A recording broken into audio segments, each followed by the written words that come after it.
Welcome to Gardening English. This is Explaining English Part 1 for Black Beauty, Chapters 1 to 3. In this video, we will be covering the vocabulary, summary, and also the understanding of this classic story. When you're done, you should be able to read and listen through the rest of the story of Black Beauty more easily. You can even test out your newly found knowledge with a quiz at the end, so make sure to stick around for that. Without further ado, let's get started. Do you know a certain someone who is just so kind, always there to help you out, respectful, and overall a good person? Well, you would say this person is well-bred. Well-bred. It means to have good manners and always be looking out for other people. Usually this person was brought up with parents or a guardian who taught them well. Again, this word is well-bred.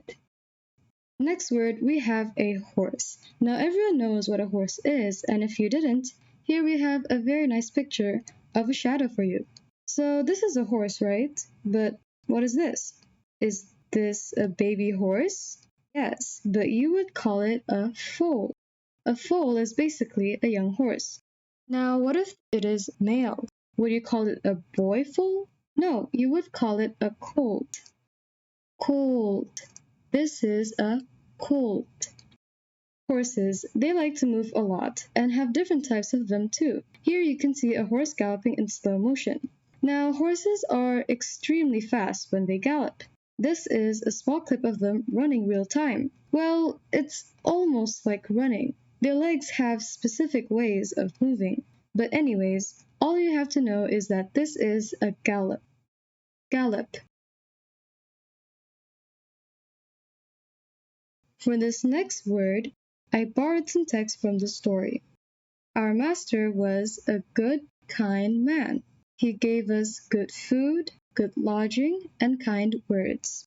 From here it's known that he takes care of the horses, giving food and lodging, meaning a place to live, and this master was also very nice. But not all masters are like that. You see, a master just owns these horses, so all the horses belong to him. He can take care of them, or maybe he can be cruel to them. Either way, the horses are still his. The same way as if the master sold the horses to another person. Then that person would be the master, and not this man anymore. Okay, so this is a master. Next, I have never forgotten my mother's advice. I knew she was a wise old horse, and our master thought exceptionally of her. So, exceptionally is an adverb. It describes the verb here, which is thought. The noun is exception. He thought the mother was an exception. He thinks that she is different. The mother is not like anyone else. She is special to the master. And you can see a bit more proof here. Her name was Duchess, but he called her Pet. This shows that the master thinks of her exceptionally because he has his own nickname for her. Nicknames are a way to show someone is special to you. This word is quite long. It is exceptionally. Exceptionally. Exceptionally. Alright, so that was the vocabulary for the first chapter. Well-bred. This bracket means it's an adjective. A colt is singular. Plural would be colts.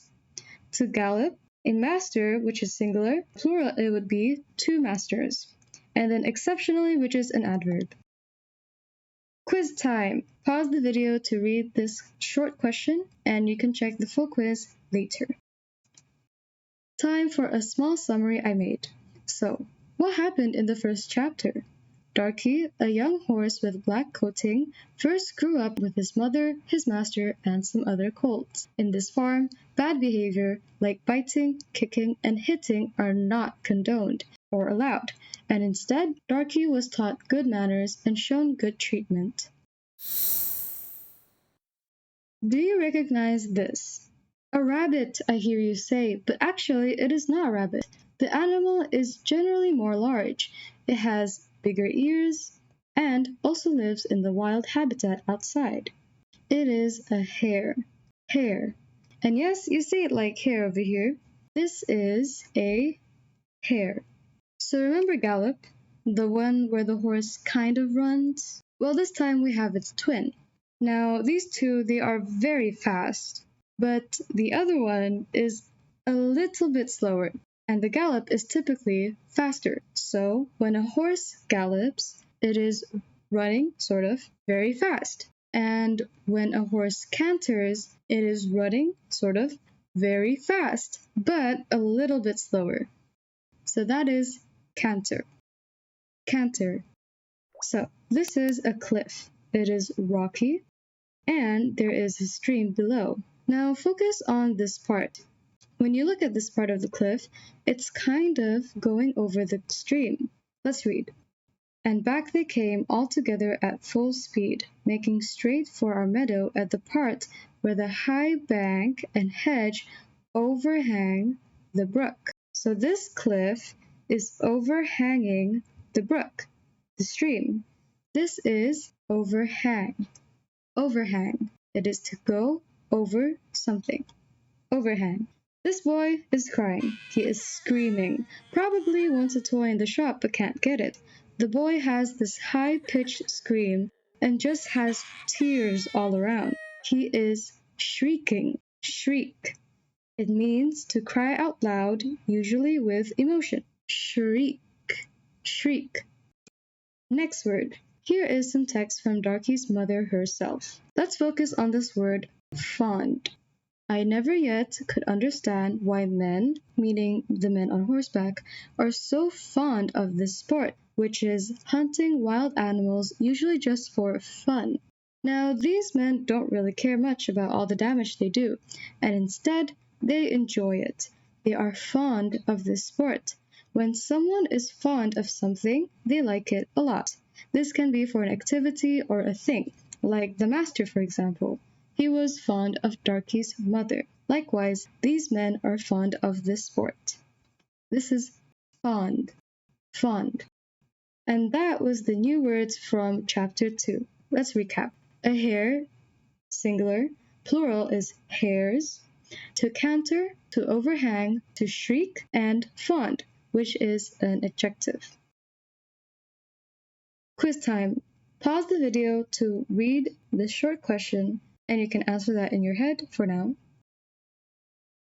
So, what happened in chapter 2? It was a normal night for Darky, the horses, and the other colts on the meadow when they saw dogs and men on horseback in the field to hunt a hare. When they did get the hare, though, some of the riders and a horse, namely Rob Roy and the squire's son, got injured and died. The horses witnessed all this and judged. The next day, the rider, Squire Gordon's son, was buried in the churchyard. In this text, there are two of the same word, will. They both have similar meaning, but they're not the same, so let's break it down. In this part, the author talks about the will of the horse, about the horse's choice. It is about if you can do what you want to do. Obviously, in this text, it says the horse cannot just move at whatever he notices. He cannot speak to other horses. No biting and kicking and so on. The horse cannot do whatever it wants to do. And then we have this part, but always do his master's will. This type of will means that the horse must always follow the master's command. This word is will. Will. Next, have you ever seen this? This is usually where the trains come and go, to stop at a train station. The trains are only able to move around if they are on a railway. Railway. This is a railway. And now we have this.